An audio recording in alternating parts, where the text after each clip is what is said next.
passagem.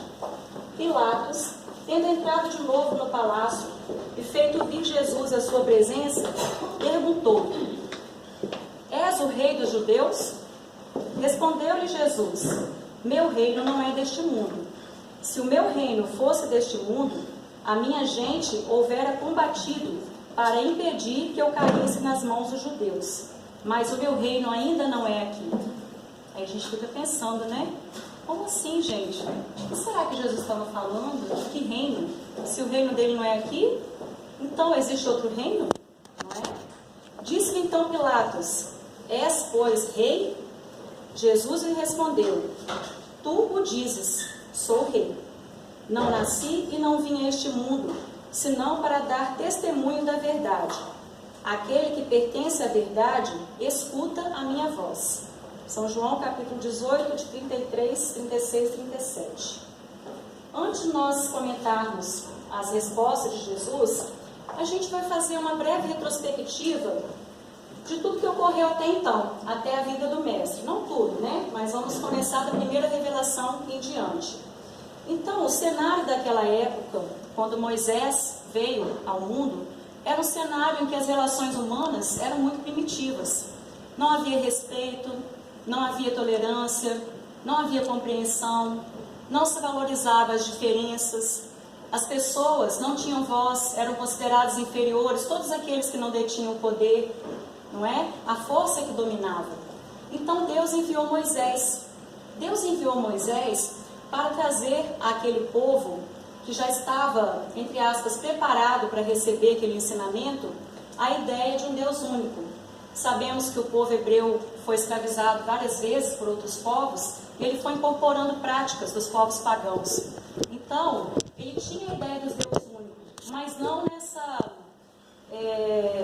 concepção que nós temos de um Deus de amor, de um Deus que é um Deus de justiça, de misericórdia. E sim um Deus mau, né? Que fazia diferença entre os seus filhos, que condenava, que castigava, era cruel. O que Moisés veio fazer então? Ele nos trouxe, através dos 10 mandamentos, a primeira revelação da lei de Deus. Quando a gente ouve isso, primeira revelação, o que isso quer dizer em essência, não é? Quer dizer que estava tirando o véu de algo, revelar, trazer à luz, fazer com que nós enxergássemos.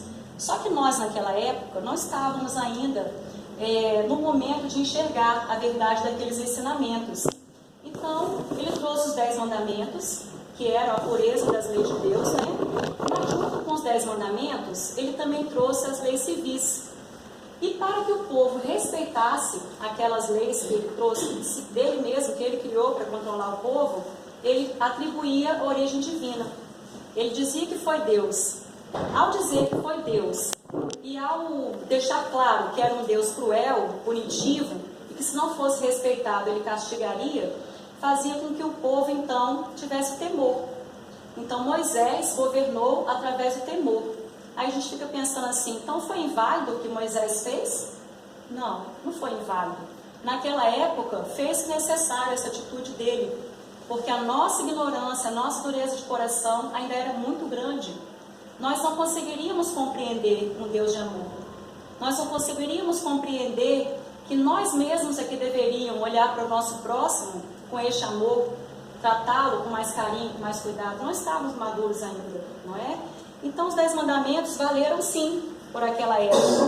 E eles tinham essa origem divina porque eles não valeriam apenas para o povo judeu, e sim para toda a humanidade. Isso que dá o caráter divino. Não eram leis direcionadas a um povo. Todas essas revelações nunca são direcionadas somente a um certo grupo de pessoas, as revelações divinas. Elas sempre têm o caráter de chegar até toda a humanidade. Então Moisés cumpriu o seu papel, cometeu também seus equívocos, ele era o ser humano, personificou-se na figura dele essa revelação, então era uma responsabilidade imensa, cumpriu o seu papel conforme pôde, né, naquela época.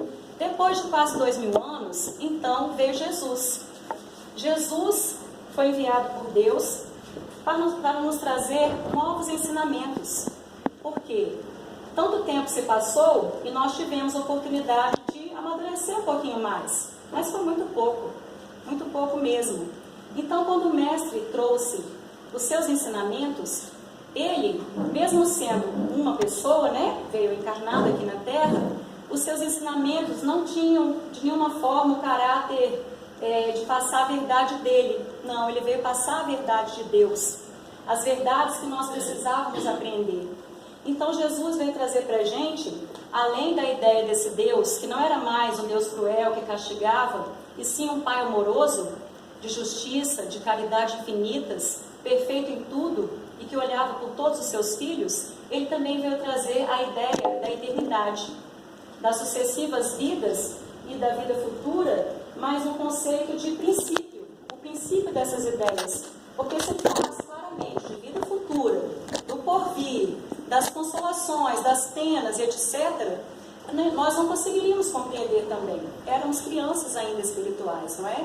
Então Jesus trouxe os seus ensinamentos, não apenas através das palavras, porque ele pregou, sim, pregou, falou ao povo, mas principalmente por ele mesmo. Ele era o instrumento dessa revelação, porque tudo que ele dizia, ele vivenciava.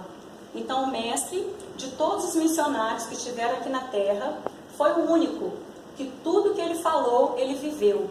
Nenhum dos seus ensinamentos foi apenas dito. Todos foram experienciados, todos foram testemunhados, para que ficassem, não apenas para o povo daquela época, mas principalmente para a posteridade. De todos os missionários que estiveram aqui na Terra, todos eles enviados por Jesus, nós sabemos disso, ele é o governador planetário, né? O povo da época, se a gente for observar, somente uma minoria conseguia absorver. Esses ensinamentos ficavam para ser compreendidos com o tempo, com o passar do tempo, com o passar da nossa capacidade de amadurecer, nossa capacidade de desenvolver alguns valores, para que a gente pudesse então entender. Mas os de Jesus, os ensinamentos dele, eram muito mais profundos e englobam todos os outros. Então, quando ele veio dizer que não veio para destruir a lei, mas sim para dar-lhe cumprimento, ele não estava se referindo à lei mosaica, naquele sentido que nós falamos, de utilizar a força, de utilizar esse Deus de temor, né? Através do medo do povo, para que o povo obedecesse aquelas leis. Ele estava falando das leis divinas. Então Jesus veio como instrumento para que as leis divinas fossem então cumpridas, porque já havia sido predito pelos profetas, ele veio dar cumprimento às profecias e às leis divinas. E a gente pensa assim, nossa, foi muita coisa que ele veio fazer. Realmente, tanto que ele transformou o mundo. Após a vinda de Jesus, o mundo se transformou. Na época dele, enquanto ele estava encarnado, ele não conseguiu ver essa transformação aqui, né, enquanto humano. Mas hoje ele percebe o quanto que nós já conseguimos caminhar em direção a ele. Pois bem, nós estamos aqui falando, né? Mas a gente não entrou ainda na parte do capítulo. Só um minutinho, eu me perco às vezes, mas eu me acho. Muito bem. Aí a gente vai então se colocar naquele momento em que Jesus estava na presença de Pilatos. Muitas coisas aconteceram, não é? O mestre, ele teve 3 anos de pregação junto ao povo. Ele realizou tantas coisas, ele angariou aqueles que seriam seus apóstolos, multidões o seguiam, ele realizava curas, ele fazia os ditos milagres que não eram milagres. Nós estudamos, a ciência espiritual nos ensina, né, que milagres não existem, que ele manipulava os fluidos, que ele tinha esse magnetismo e essa capacidade de realização. E ele nos disse que nós também temos. Vós sois deuses e tudo que eu faço, vós também podeis fazer e muito mais. Ou seja, Jesus mostrou para a gente a nossa potencialidade de espírito imortal.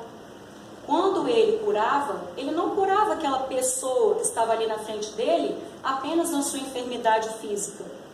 Ele enxergava o espírito imortal, todo o seu histórico, toda a sua bagagem de experiências pretéritas e os seus merecimentos, os seus méritos. E Jesus ali realizava aquela cura para transformar aquele espírito, para que ele então pudesse fazer diferente.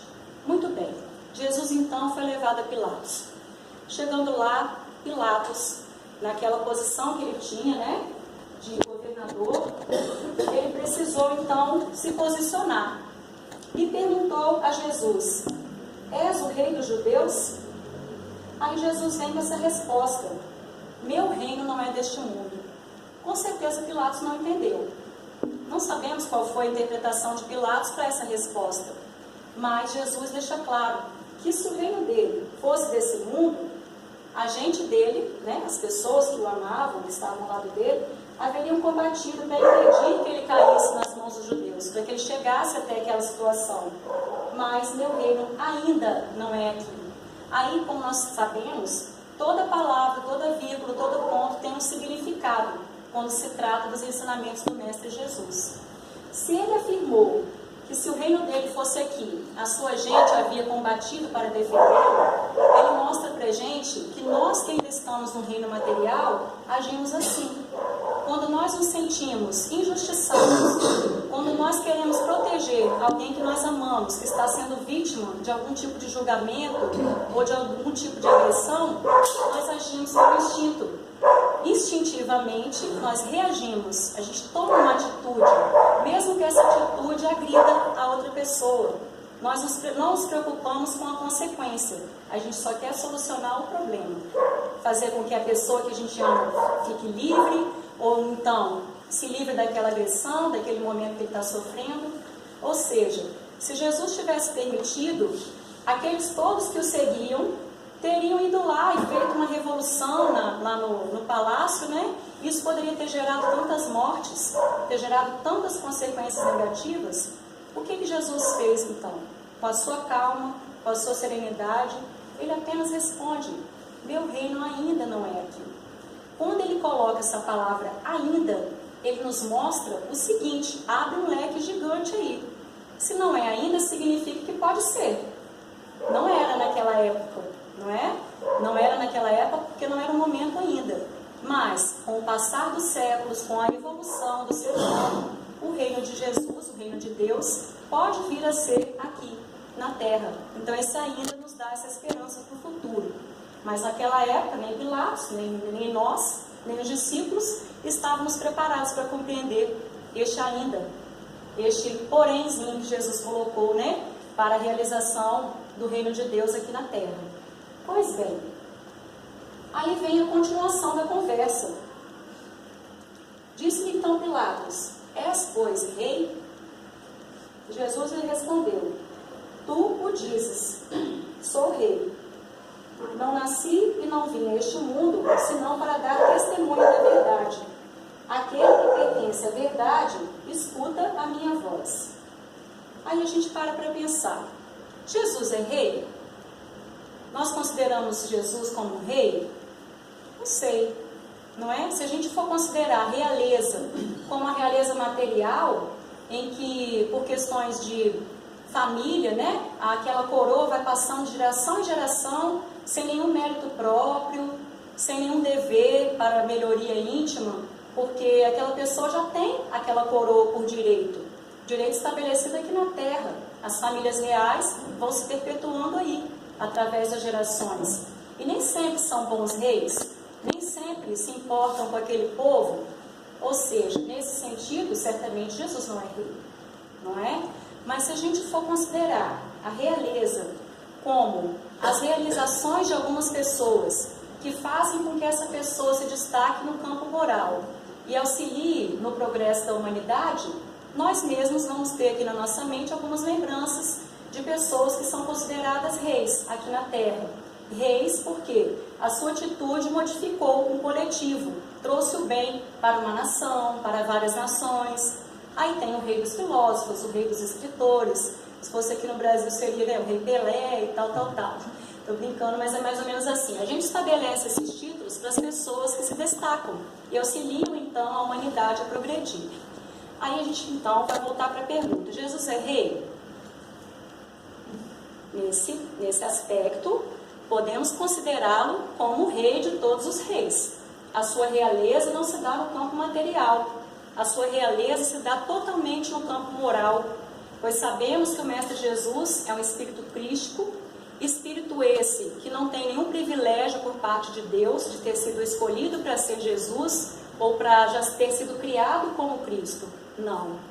Ele é o espírito que, como nós sabemos, as leis de Deus são justas, todos nós somos criados da mesma forma, e Jesus também foi criado simples, ignorante, com todas as potencialidades de se desenvolver, e ele passou por todo o processo evolutivo. Só que Jesus foi criado há muito mais tempo que a gente. Então a sua caminhada se iniciou muito antes da nossa, pois sabemos que Deus nunca parou de criar. O Pai sempre trabalha, como Jesus mesmo falou, né? O Pai não para de trabalhar. Então a sua criação, ela é contínua. E o Mestre Jesus, que foi criado bem antes da gente, é o nosso irmão mais velho. Como irmão mais velho, ele tem autoridade moral. E como espírito imortal que ele galgou a escala do progresso espiritual. Com isso, a sua perfeição se perde na poeira dos sóis, como a espiritualidade vem nos trazer como informação, né? A sua perfeição se perde na poeira dos sóis. Quanto tempo será que leva para um sol virar poeira? Não é pouco, não. Ou seja, ele passou por todas as vicissitudes, por todas as dificuldades, por todos os desafios de um espírito para que ele progrida. E chegou a esse grau de perfeição. Existe só Jesus nesse patamar? Não, são muitos. E um dia, sabe quem também vai estar nesse patamar? Nós. Nós todos alcançaremos. Esse é a nossa certeza, que alcançaremos a perfeição relativa e a felicidade. Ou seja, temos aí, só por essa informação, né, um motivo para termos uma esperança gigantesca no futuro, no porvir. Pois é, voltando aqui então, já entendemos que Jesus é rei. Ele não respondeu que ele é para Pilatos, ele diz, tu dizes. Então ele jogou para o próprio Pilatos a afirmativa, sou rei. Não vim a este mundo senão para dar testemunho da verdade, como nós dissemos. Ele trouxe essa revelação, trouxe os ensinamentos através do seu testemunho. Mas tem um detalhe aqui. Somente aquele que pertence à verdade escuta a minha voz. Ou seja, a multidão não escutava. Não estava pronta ainda para compreender. Aí a gente vai caminhando aqui. O reino que Jesus fala, ele não fala de um reino material. Ele fala de um reino espiritual. Um reino de paz, de fraternidade, e que tem acesso os espíritos que vivem de acordo com a lei de Deus, transmitida em seu Evangelho. Então o Mestre já mostra aqui, quem alcançará o reino de Deus? São aqueles que vivem conforme o seu Evangelho, são aqueles que vivenciam a fraternidade, a caridade, a solidariedade, têm fé no futuro, fazem o bem. São alguns critérios para se alcançar este reino dos céus, não é? E a gente observa também que quando ele falava da vida futura, ele nos apresentou uma diferença, sempre assim bem marcada, entre a vida material e a vida espiritual. Ele sempre, nas suas passagens, nos seus ensinamentos, deixava essa diferença marcada. Mas a gente ainda não estava compreendendo muito bem, não é? Hoje, quando a gente lê as suas parábolas, quando a gente observa os ensinamentos que ficaram registrados no Evangelho, a gente consegue enxergar com mais clareza. Por isso, eles se mantiveram até hoje, para que chegassem até nós. São chegados os tempos que nós precisamos compreender essas verdades espirituais, porque este reino dos céus, que está sendo construído aqui na Terra, à medida que ele se desenvolve em nossos corações, já está fazendo com que a Terra mude de patamar evolutivo. Nós estamos passando pela transição e no momento oportuno chegará o mundo de regeneração. E quem que habitará este mundo? Os espíritos brandos e pacíficos, aqueles que estão se preparando para habitá-lo. Ou seja, o reino que Jesus falou que ainda não é aqui, agora já está mais próximo de nós. Nós não podemos desperdiçar a oportunidade dessa existência. Nós não sabemos se teremos outras oportunidades aqui ou quais serão as condições que nós enfrentaremos no futuro. Porque as condições que nós temos hoje ao nosso dispor são as ideais para o nosso crescimento. Só que não adianta que esses conhecimentos eles sejam acumulados na nossa mente.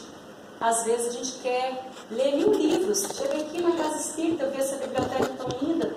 Ai, já li esse, não li esse, li aquele, falta ler aquele. Será que basta ler vários livros, assistir várias palestras?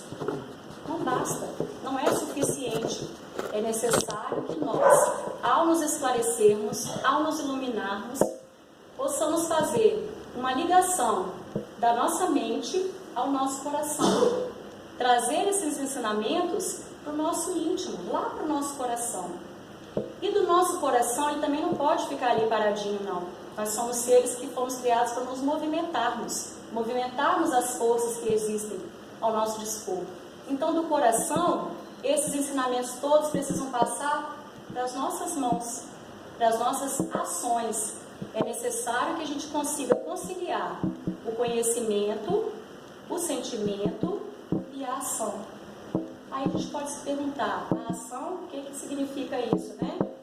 É fazer só para mim alguma coisa? Não.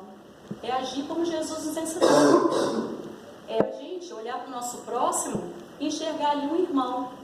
Então, quando Jesus fala que ao não vir destruir a lei e modifica toda aquela estrutura que Moisés tinha construído, para que a gente pudesse então compreender o que é, qual é o motivo de nós estarmos aqui reencarnados, ele resume os mandamentos da lei de Deus em 2.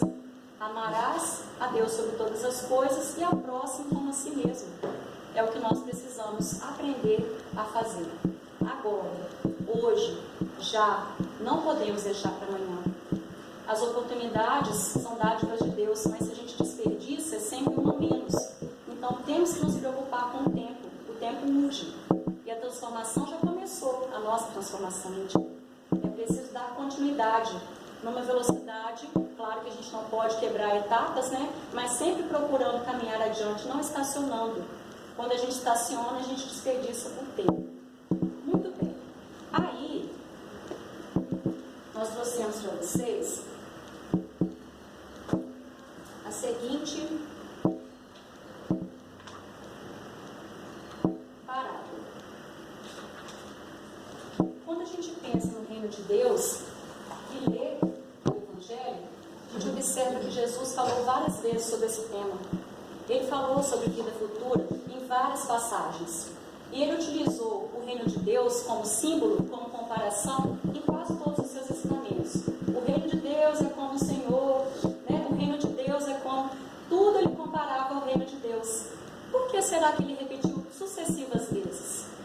Porque nós, no processo educativo, sabemos que a gente só aprende por repetição. A criança só aprende por repetição. Outro dia teve um estudo lá na casa, né? Lá no Bezerra de Menezes, que o palestrante falou o seguinte, que nós somos como aquela criança que a mãe está ensinando a escovar dentes. E Deus é a mãe que está ensinando a escovar os dentes. Menino, você já escovou os dentes? Vai escovar o dente. Mas isso é assim, no mínimo umas 10 vezes por dia durante 20 anos. Brincou, né? Que a criança, até os 20 anos, ainda não aprendeu a escovar o dente. Aí somos nós, os seres humanos. A gente precisa da repetição. Então, a importância de estar presente, mas sempre de coração, em todas as palestras, em todo lugar que as pessoas se reúnem no grupo de estudo. Às vezes vai ter um grupo de estudo sobre o Evangelho na casa espírita, aí alguns trabalhadores viram e falam assim, não, sobre o Evangelho, isso tem sentido? Nós já sabemos do Evangelho. Livro dos Espíritos, não, eu sei até citar qual é a pergunta que fala sobre tal tema no Livro dos Espíritos. Eu já sei tudo que está lá. Somos nós, a nossa ainda, né? Prepotência de achar que já sabemos tudo. Calma, não sabemos ainda. E cada vez que nós ouvimos, aquele ensinamento se fixa em nós. Se fixa onde? Na nossa mente. Nós o impulsionamos para o nosso coração e então vem sempre o lembrete de nada adianta saber e não praticar. Aí Caibar Schutter, que é um estudioso, um pesquisador, através desse livro em que ele discorre sobre as parábolas, sobre os ensinos de Jesus, de uma forma muito assim didática, que a gente consegue compreender bem, ele traz para a gente uma parábola que a gente quase não ouve, mas ela é muito interessante. E ele comenta que essa parábola é a última da série de 7 parábolas que o mestre propôs a seus discípulos. Então, a gente vai só ler a parábola e fazer um breve comentário. Finalmente, o reino dos céus é semelhante a uma rede que foi lançada ao mar e apanhou peixes de toda espécie. E depois de cheia, os pescadores puxaram-no para a praia e, sentados, puseram os bons em cestos, mas deitaram fora os ruins. Assim será no fim do mundo. Sairão os anjos e separarão os maus dentre os justos, e lançá-los-ão na fornalha do sofrimento. Ali haverá choros e ranger de dentes. Essa parábola está no Evangelho de Mateus, capítulo 13, de 47 a 50. Aí, em vez de a gente se animar, a gente fica um pouco desanimado, né? Fala, poxa, mas vai jogar na fornalha? Quem não conseguir se melhorar vai ter ranger de dentes. A gente precisa entender o seguinte: o mestre aqui,